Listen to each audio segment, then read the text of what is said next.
Hi everyone and welcome back. In this video we're talking about the concepts of the Logos and the Nous. Yes. Fun stuff. Fun stuff.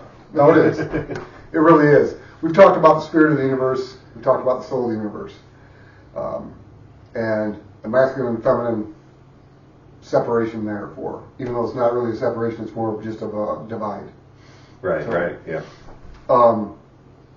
In that division, however,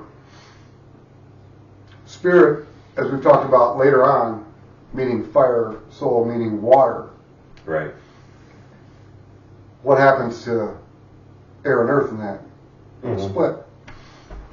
And part of that is there is another division, and that is the Logos and the Nous. Logos meaning essentially thoughts or word. Yeah. And it's the thoughts of, well, for Christianity, it's the thoughts of God. In Judaism. However, it's like for our stuff, it's the thoughts of the all. Mm-hmm. And because it's word, and because it's thought, it's air. So that gives us the air division. Okay. The Nous are the thoughts of the all made manifest, giving it form, which is earth. So now we have earth, so we have all four. The Logos, we would consider living in essentially the spirit of the universe. And the Nous would be living in the soul of the universe. But it's the earth aspect of the soul of the universe, where the Logos would be the air aspect of the spirit of the universe. Right, right. Spirit being more of the fire energy being projected into it, essentially. Movement, motion, all of that. The thoughts that need to happen for anything to be created, the idea, the theory, that would be the Logos. And then the Nous would be the structure. Giving form, yeah. And giving form and substance within the soul of the universe, where the spirit of the universe is projecting all of that energy into it. But again, it gives us the air, earth side of essentially projection. So how does it do it? Well, what's going to happen with reflection is that all of that air energy is going to be reflected off a surface, and that surface being air.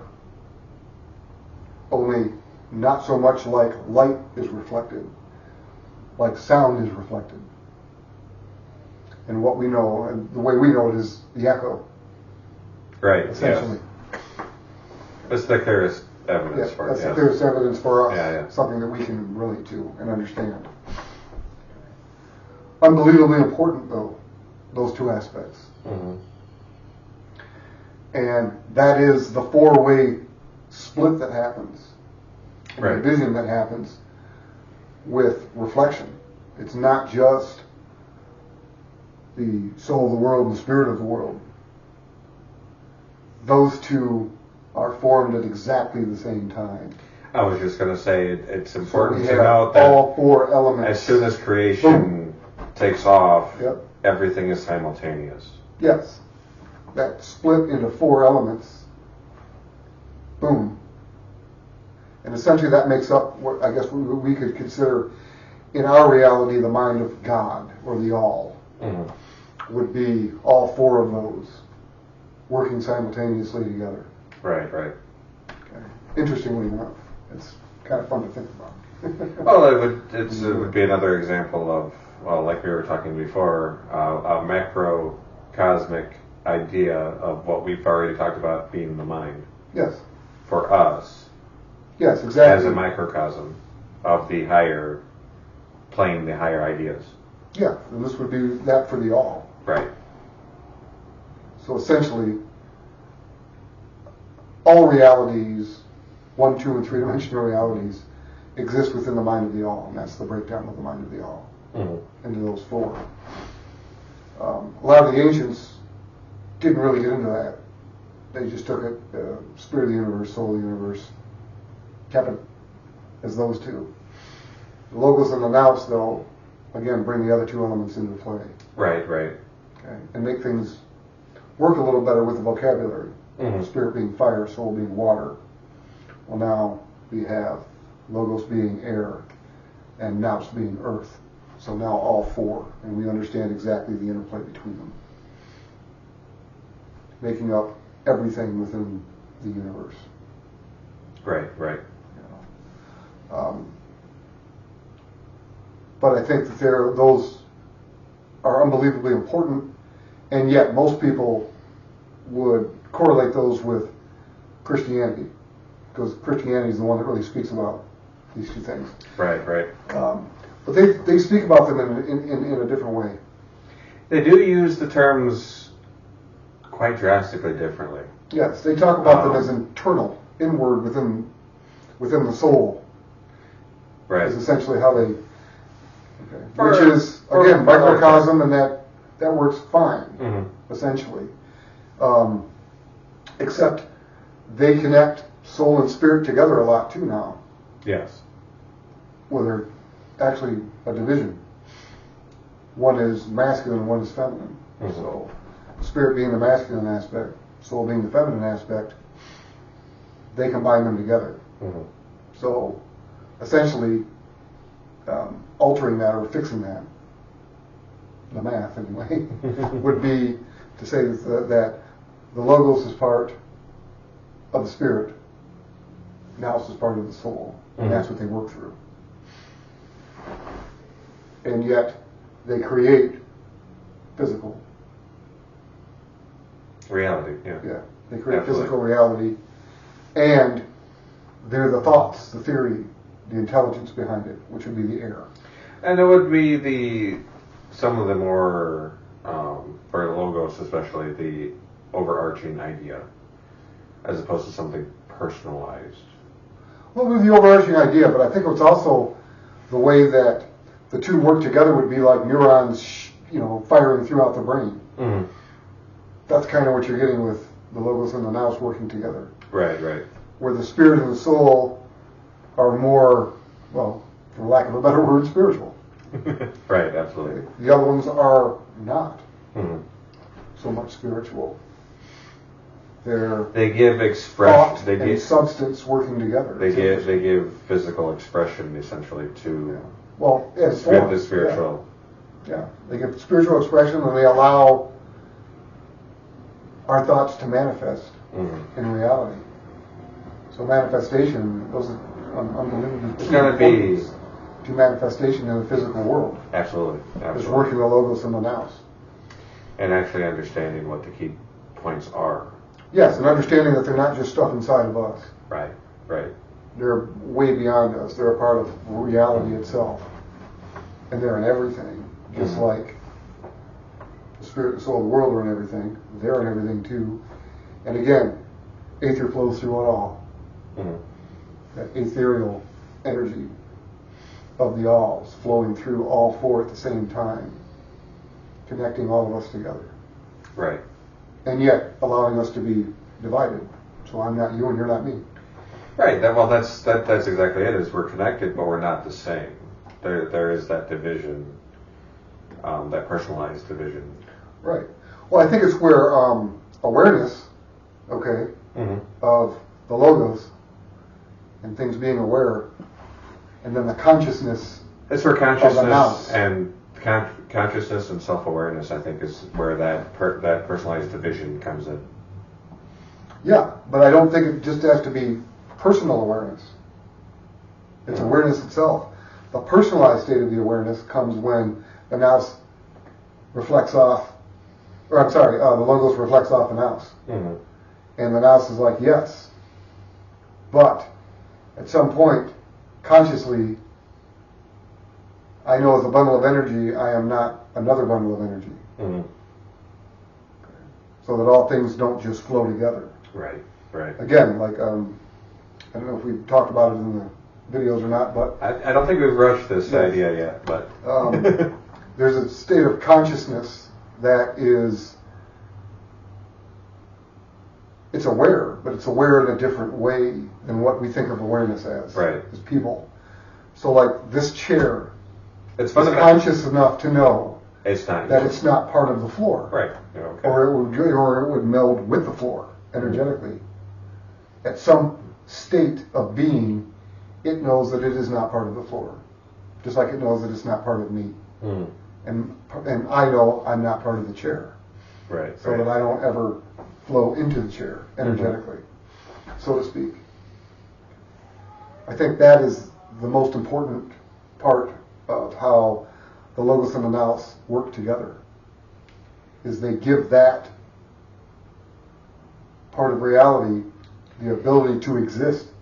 It allows that separation to exist. Yeah, it That allows different separation structures in to structure. exist, even though we are all thoroughly connected. It allows an awareness to say, hey, you're aware of this. I'm aware of what I am and I'm aware of what you are. Mm. Even though at a certain level we're all a part of the same thing. I think Which is energetically, weird. though, too, Mhm. that they are going to be unbelievably important to work backwards from that state also, for manifestation purposes, to bring Oh, sure. something new into physical reality. Well, yeah, you would have to be able to do that. Mm-hmm. But again, your thoughts and then manifesting those thoughts Mm-hmm. into something of substance would be the interaction between the two. Right. Which is incredible. And then becoming sensitive to it and then expressing it, Right.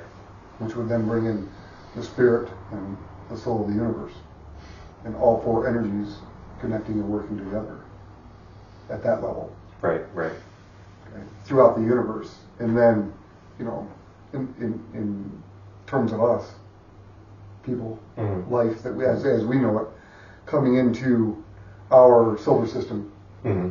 figuring out how the breakdown of our solar system works, and finally down to Earth, to where we exist Right.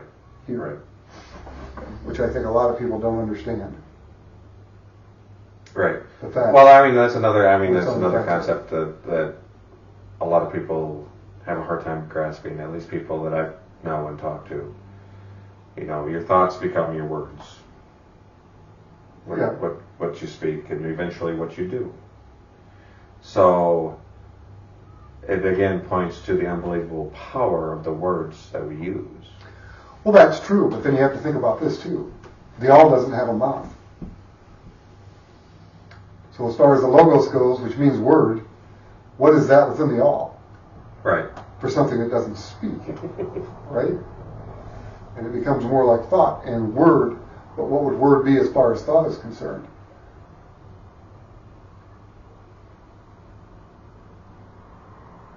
Because you think it, and then you speak Yeah. it. Right. You think it, you speak it. Right. Intention. And then it can manifest. Right. Then you express it. Okay. Right. But at the same time, there has to be something that is expressing. So that's where your potential of, when you get into the soul aspect, Mm-hmm.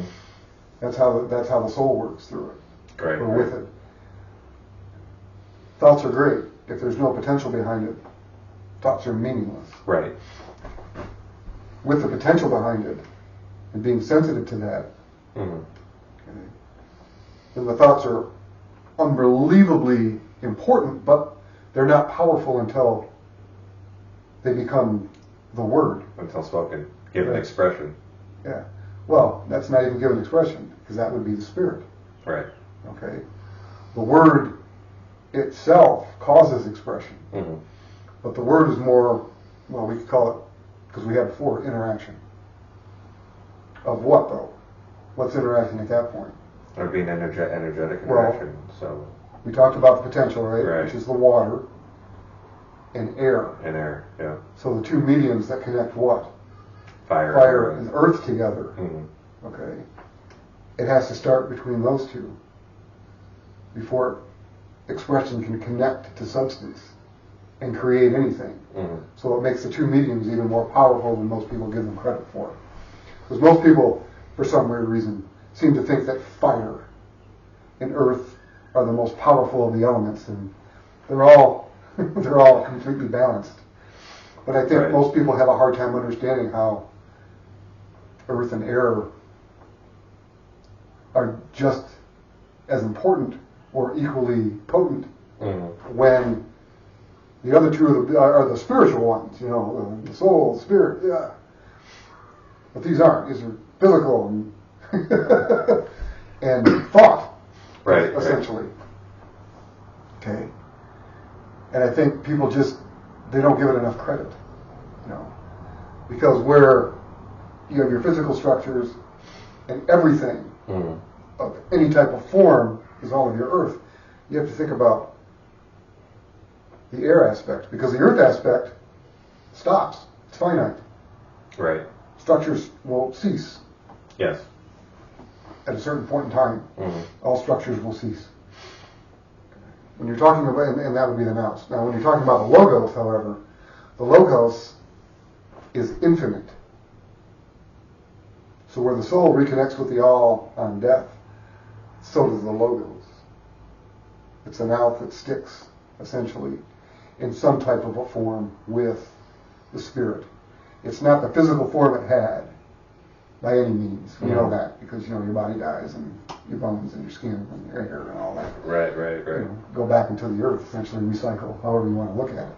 Or you burn them, or however you want to do it. But there is a structure that anybody who's gotten into paranormal or worked with, seeing spirits or ghosts, that form sticks with the spirit. Yeah. Because when you see someone's spirit, it's always in the form that it had when it was alive. It doesn't change. It's always in the same form. So those two parts do stick together. Okay? But the intelligence goes back up to the all. Okay? And then when, because people do, dream therapy, and, they go back and they do dream hypnosis and past life regression. And when they get into all those things, what they're accessing is the logos. Not the soul, they're accessing the logos. They're accessing the memories of what they've done. And the whole key to that is to learn, not to make the same mistakes you did before, or things of that nature, and to reconnect to memories of what you had. Not feelings, because that would be the soul connection, but the memories, because that's the air connection. So when you get into past life regression, that's what you're getting into. You're getting into connecting to the logos. Okay. And taking it all the way back up to the all, bringing it down. And again, remembering lessons that you've learned that you need to bring back, so that you don't repeat, essentially. Right. And make the same mistakes again. For those who get into past life regression and issues of that nature. So, unbelievably important, though. Unbelievably important. At least in the way I look at it, it's unbelievably important. But most people have no idea of those two, what they actually are. Right. The logos or the Well, I mean, until relatively recently, we talked about concepts that contained them, but we hadn't quite stumbled upon all of this quite yet. Right. We have to be able to explain it. Right. Because, it's like, okay, yeah, we know that air reflects off Earth. We know that. Okay. But like I said, even the ancient authors, put it together with the soul of the universe and the spirit of the universe. Right. They didn't make the division, or talk about the division. And the division that we now know it is the logos and the nous. Which, again, Christianity utilizes, but is Greek. And cultures before them utilized both of those. Right. And incorporated both of those into it. Or they've incorporated the spirit and soul of the universe also. So, those ideas are old. Oh yeah. Well, it's like I said, we found these ideas doing our homework and our research, going back across every tradition we can find. Yeah, yeah. For the most part, they have. Yes. You know, Yeah. there are references to these ideas, you know, in Hinduism, Buddhism, Right. The Egyptians. the Egyptians, you Yeah. know, all the way back, you know, Judaism. Mm-hmm. Judaism and Christianity jumped on, and Christianity again, they internalized them Right. inward and stuck them both into the soul, Mm-hmm. which makes sense because they melded the soul and spirit together, Right, right. you know, instead of keeping that division Mm-hmm. enhanced.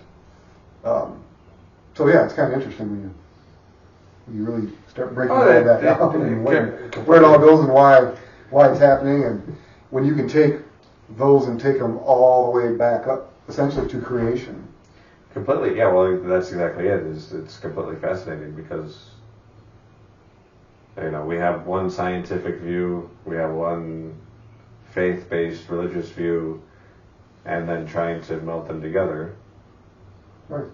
How does this work? You know, what's true? What's semi-true? You know, what could be revised?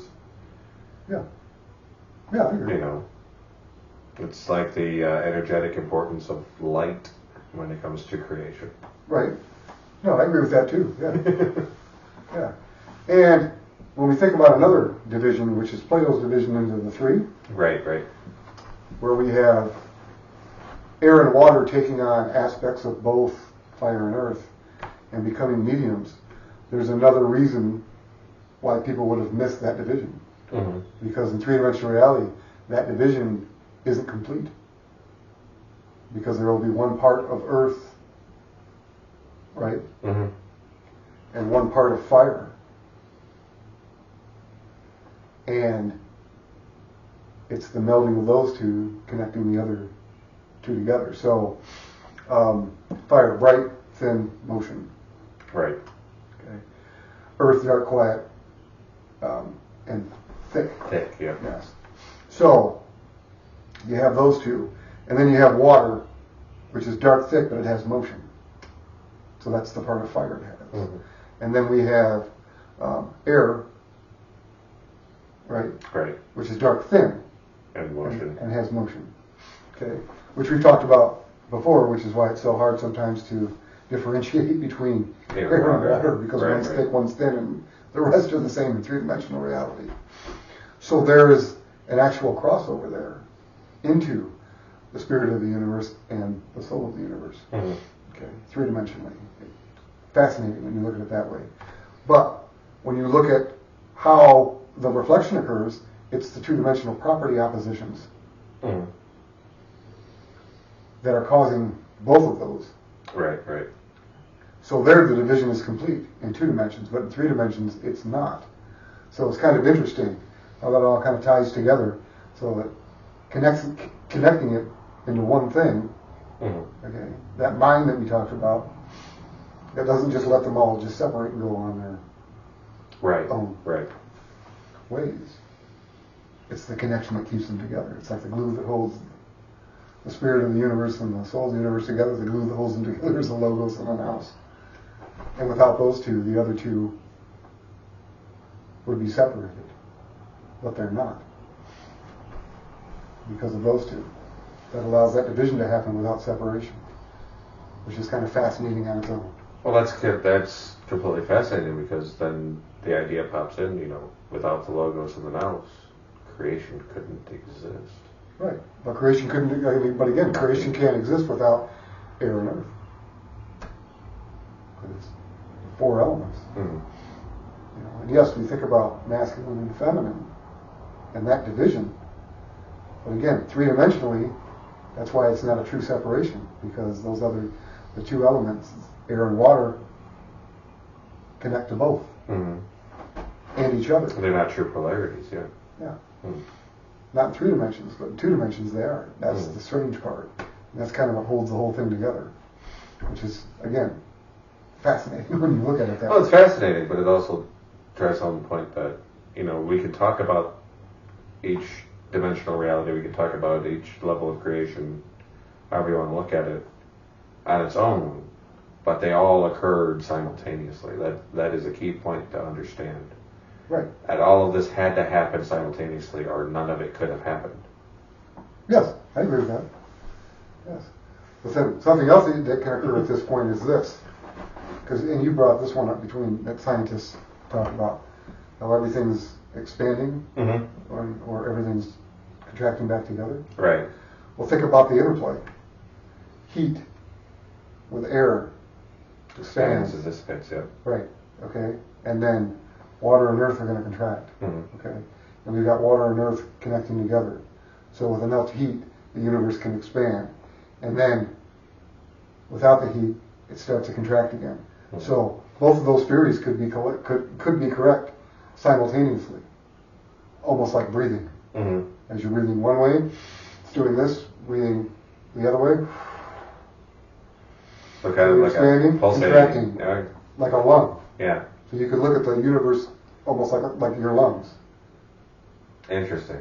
And the interplay of the elements going through them. Wow. Expanding and contracting, expanding and contracting. Fascinating. It's weird, but yeah. You Fascinating. could live it that way. So essentially, where we could be now is in a part of the air that's either expanding or it's contracting back. Fascinating.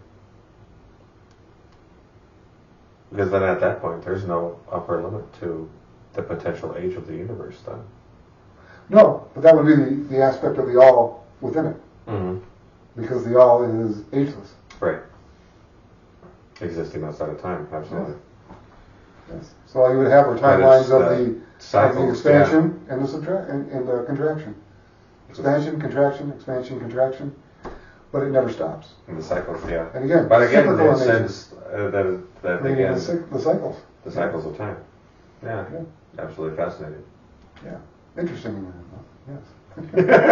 So, okay, hopefully that gives you kind of a breakdown of Logos and Nous and how it works with the spirit and the soul of the universe. I think that's... Absolutely. I don't know if we need to go any further on that. Yeah, I don't think there's any more that needs to be said right now about it. Yeah. So, thanks for joining us, and we do look forward to seeing you next time. Do remember to like and subscribe.